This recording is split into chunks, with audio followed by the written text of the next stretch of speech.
नियोजन नीति, विस्थापन नीति, खनन नीति और तो हम लोग पार्टी बनाने पर मजबूर हुए।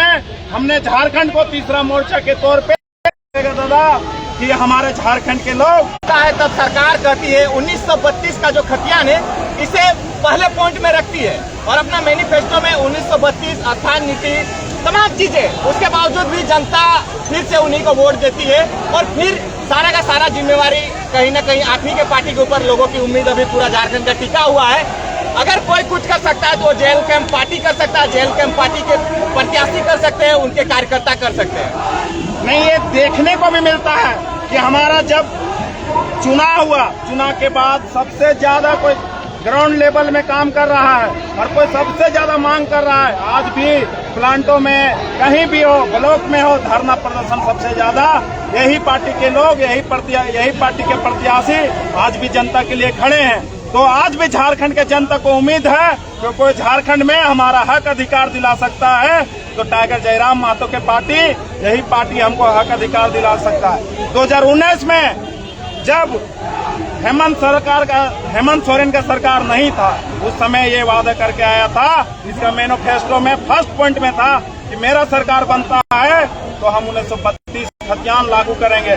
पर जब 2019 में जब बना तो वहाँ भी छल कपट करते हुए 2024 में भी सरकार बना दूसरा बार, यहाँ भी कुछ भी 1932 खतियान का भी बात नहीं कर रहा। आज देख सकते हैं आप झारखंड में कि कोई ऐसा जाति है, कोई ऐसा धर्म नहीं है जो रोड में नहीं बिखरा हुआ है, क्योंकि इसका नीति नियम झारखंड में नहीं है। झारखंड में खनिज संपदा से भरपूर राज्य है, फिर भी यहाँ के लोग पलायन करते हैं। तो क्यों? इसका सवाल एक ही बनता है कि झारखंड में 1932 नीति नियम नहीं लागू है, नियोजन नीति नहीं लागू है, खनन नीति नहीं लागू है। आज भी देखते होंगे, आप भी कई प्लांटों में जाते हैं 235 रुपया में हाजिरी दिया जाता है, जबकि यहाँ के मनरेगा में 280 रुपया हाजिरी हो गया है। तो दादा यही शोषण है। यदि यहाँ के स्थानीय नीति, नियोजन नीति, विस्थापन नीति, मजदूर नीति रहता तो झारखंड के लोग बाहर में पलायन नहीं करते हैं, महाराष्ट्र नहीं जाते हैं, चेन्नई नहीं जाते हैं, बाहर नहीं जाते। वहाँ के लोग झारखंड में काम करते हैं और यहाँ के आदमी जिस तरह खनिज था, यहाँ का आदमी राजा रहता और बाहरी लोगों को यहाँ पे मजदूरी कराता। अच्छा, क्या कुछ अभी आप लोग प्लान बना के आए कि राज्यपाल से मिलना है क्या? अभी आप लोगों को ज्ञापन वगैरह सौंपना है? जी, हम लोग को ज्ञापन सौंपना है। अब देखते हैं कि राज्यपाल महोदय जी, हमारे माननीय जी, कब हमारे मांग पत्र को लेते हैं, यही अब हम लोग देखेंगे। निरंतर हम लोग 3 सालों से प्रयास कर रहे हैं और हमारा संघर्ष यही नहीं रुकेगा। जब तक झारखंड में नीति नियम नहीं बनेगा तब तक हम लोग संघर्ष में रहेंगे, रोड पे रहेंगे। हमारा टाइगर जयराम महतो का नारा है कि सड़क से लेकर सदन तक हमारा आवाज बुलंद रहेगा।